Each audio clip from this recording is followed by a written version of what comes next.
Dar viena diena Kipre su 3 objektais, kurie yra visiškai skirtingi vienas nuo kito. Pirmas tai yra Kremijotis krioklys, kuris įspūdingai žalias, apsamanojęs ir unikaliai kitoks negu visur. Vanduo čia krenta iš 15 metrų aukščio. Jis nėra lengvai pasiekiamas, bet būtent tai suteikia ypatingo žavesio. Lauke 28, o mes keliaujame į Vonę viršukalnę, bus karšta. Prasidėjo žygis ir kopiam, normaliai kopiam.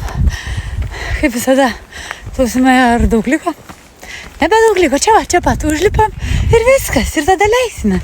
Truputį papokštavom, o šitas kalnas randasi Trodos kalnų pradžioje. Pradžia buvo ganėtinai sunki dėl statumo, tačiau vėliau mes išvydome tai. Vau, kokia gera vieta! Foto čia bus. Vau! Džiaugsmas liejasi per kraštus, įsijungia antras kvėpavimas.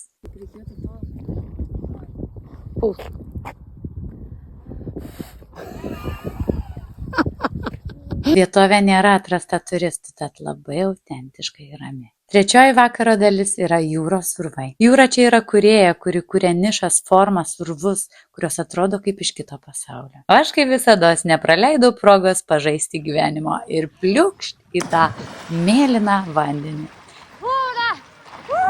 Nice. Gerų jums kelionių, mielieji, ir iki pasimatymo. Paspausk like, jeigu patiko, keliaujam kartu.